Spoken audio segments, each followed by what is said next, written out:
Let's take our Bibles to Psalm 55 this morning. Psalm 55. And I feel like this is a good follow up for what we discussed yesterday and through the weekend. And so, really, what it comes down to is God's provision and protection isn't a right to be demanded, but instead a reward for our trust and our confidence in Him. And I think that sometimes we get either a false teaching or a false message from people that we have rights to blessings from the Lord. Well, that's a maybe a wrong word to use because we think of it as if it's like rights as an American citizen.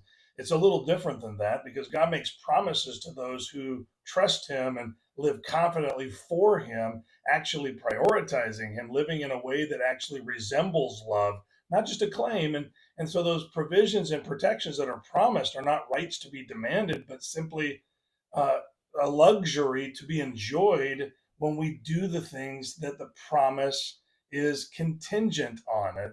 There's so many promises in the Bible that are contingent. If we'll walk with Him, He'll walk with us. If we'll obey Him, He'll honor us and bless us and cause life to open up to us. And so listen to Psalm 55:22 to this verse and make sure you understand it from the perspective of I'm not demanding a thing from the Lord. I'm coming to Him humbly, respectfully, confidently trusting that He is going to provide my needs. Listen to it. He says in verse number 22, he says, Cast thy burden upon the Lord, and He shall sustain thee. He shall never suffer the righteous to be moved. And did you catch that? The very first part is we have to be coming in close to Him to be able to cast our cares on Him.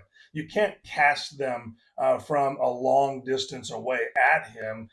We can cast our burdens on the Lord when we're walking in lockstep with Him, when we're really close to Him. And I think that's where most people who claim to be believers today make the big mistake. They assume that if they can yell it up at the sky, that somehow God has to honor everything they yell to Him from a distance. But what God is really saying, when you walk in close to me, cast your burdens on me. I'll carry those for you. I'll sustain you, and I'll give you what you need for each new day. So I hope that helps you better understand how the promises of God work, His provision, His protection, how it's unlocked. It's not unlocked by demands, it's unlocked by faithfulness, confidence, living an actual life that is trusting in Him, not in ourselves. Have a great day.